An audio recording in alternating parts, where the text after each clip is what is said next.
జై గురుదత్త. అందరికీ నమస్కారం. ఈరోజు మీకు మల్లె పూలతోని మాయా వశీకరణ ఏ విధంగా చేయాలి? ఎలా చేయాలనేది పూర్తి వివరాలనేది చెప్తున్నాను. జాగ్రత్తగా ఒకసారి వినండి.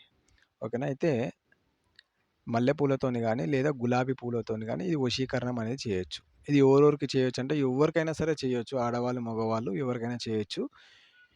అయితే ఇది ఒకటి గుర్తుపెట్టుకోండి ఏందంటే దయచేసి చెడ్డ వాళ్ళ మీద అంటే చెడుగా ఉపయోగించకండి. అంటే ఒక అమ్మాయి నచ్చింది. ఆమె మీద ప్రయోగం చేస్తా, తర్వాత వాడుకుంటా ఇలాంటివి చేయకండి. ఆ శక్తి పనిచేయదు. ఓకేనా? అలాంటి పనులు చేయకండి. ఇది ఎలా యూజ్ చేయాలనంటే, మీ భర్త లేదా భార్య లేదా లవర్ గాని, లేదంటే ప్రేమిక గాని ఎవరైనా మిమ్మల్ని ఇబ్బంది పెట్టి, లేదా మోసం చేసి ఎళ్ళిపోయి ఉంటే, వేరే వాళ్ళతోని ఉంటే, అప్పుడు ఇలాంటివి మీరు ఉపయోగించండి. ఓకేనా? దాంట్లో తప్పేం లేదు. ఉపయోగించండి. వాళ్ళతోని సంతోషంగా ఉండండి. అప్పుడు మీకు మంచి జరుగుతది. దాంట్లో ఎటువంటి ప్రాబ్లమ్ లేదు కాబట్టి ఏం కాదనమాట.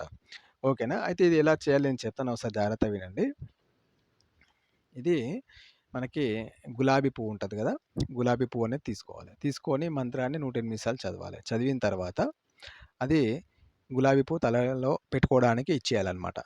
నెత్తిలో పెట్టుకోవడానికి ఇచ్చేయాలి. ఆళ్ళు పెట్టుకుంటారు. పెట్టుకున్న తర్వాత పెట్టుకున్న క్షణం నుంచే వశీకరణ జరగడం అనేది మొదలైతది. ఓకేనా? వశీకరణము అయిపోతారనమాట. ఇది మనకి 24 గంటల్లో మొదలవుతుంది.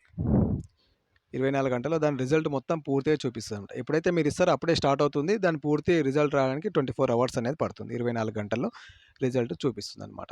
ఓకేనా? మరి ఆడవాళ్ళకైతే ఈ విధంగా చేయొచ్చు.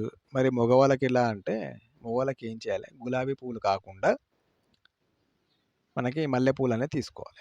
ఏం చేయాలి? మల్లె పూలు తీసుకోవాలి. 1-5 తీసుకోవచ్చు. ఓకేనా? తీసుకొని సేమ్ మంత్రం మంత్రియాలి. ఓకేనా? అవి మంత్రిచ్చేసి వాళ్ళకి దూరం నుంచే చేయొచ్చు. ఓకేనా? చెవులో పెట్టుకోవడానికి అట్లా ఏమి ఇయ్యాల్సిన అవసరం లేదు. అక్కడ ఎళ్తున్నారు అంటే మంత్రిచ్చేసి ఆళ్ళ మీద చల్లేసేయండి. ఆళ్ళకి తాకేలాగా కొట్టండి. ఒక్క పువ్వయినా పర్లేదు తాకేలాగా కొట్టండి సరిపోతుంది. ఈ విధంగా చేస్తే వాళ్ళు మీ వశమైపోతారు. ఇదే విధంగా ఆడవాళ్ళకి గూడా చేయొచ్చు. మగవాళ్ళకి గూడా చేయొచ్చు. ఓకేనా? ఇది చేస్తే 24 గంటల లోపట ఆళ్ళు మీ వశమైపోతారు. మీరు చెప్పిన మాట వింటారు. మీ ఎంట రావడం అనేది జరుగుతది. అది ఎక్కడున్నా మీకు ఫోన్ అనేది చేస్తారనమాట. అంత స్పీడ్‌గా ఇది పనిచేస్తుంది. ఓకేనా? ఈ విధంగా ఉంటది. ఈ వీడియో మీకు నచ్చినట్లయితే లైక్ చేయండి, షేర్ చేయండి, సబ్స్క్రైబ్ చేసుకోండి, బెల్ ఐకాన్‌ని టచ్ చేయండి. ఎలాంటి ప్రాబ్లమ్స్ ఉన్నా సరే స్క్రీన్ మీద కనిపించే నంబర్‌కి ఫోన్ చేయండి. ఏదైనా విద్య నేర్చుకోవాలనుకున్నా సరే మీరు స్క్రీన్ మీద కనిపించే నంబర్‌కి ఫోన్ చేయండి.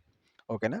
అయితే ఇది ఏ రోజు చేయాలయ్యా అనంటే ఏ రోజైనా చేసుకోవచ్చు. మంచి రోజులంటే మంగళవారం గానీ, మనకి ఆదివారం గానీ, గురువారం గానీ చాలా బెటరు.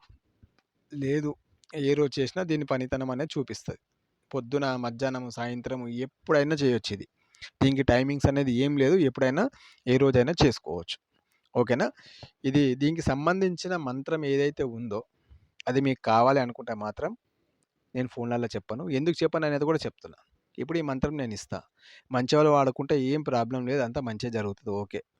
కానీ కొంతమంది మగవాళ్ళు ఏం చేస్తారంటే, మగవాళ్ళు కావచ్చు లేదా ఆడవాళ్ళు కావచ్చు ఎవరైనా సరే, ఇది ఆడవాళ్ళు తీసుకొని వేరే వాళ్ళ మీద మగవాళ్ళని వాడుకునే వాళ్ళు గూడా ఉన్నారు చాలామంది. వాడుకొని వదిలిపెట్టిరనుకో ఇబ్బందయిపోతదనమాట. సంసార జీవితాలు ఖరాబ్ చేసేవాళ్ళు గూడా ఉన్నారు. అట్లా దీనివల్ల అట్లా జరిగే అవకాశం ఉంటది కాబట్టి, అందుకే అలాంటి మంత్రాలనేది నేను చెప్పను. ఓకేనా?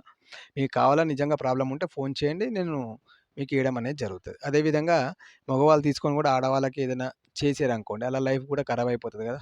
ఎవరికైనా ప్రాబ్లమే గదా! కాబట్టి నేను చెప్పట్లేదు. దయచేసి మీరు ఏం తప్పుగా అర్థం చేసుకోవద్దు. మీకు కావాలంటే నాకు ఫోను చేయండి. నేను ఖచ్చితంగా మీకు ఇయ్యడం జరుగుతది చెప్తాను. ఆ విధంగా మీరు చేసుకోండి. ఓకేనా? మీరు చేయలేకుంటే మేము గూడా చేసి పెట్టడం అనేది గూడా జరుగుతది. ఓకేనా? జై గురుదత్త.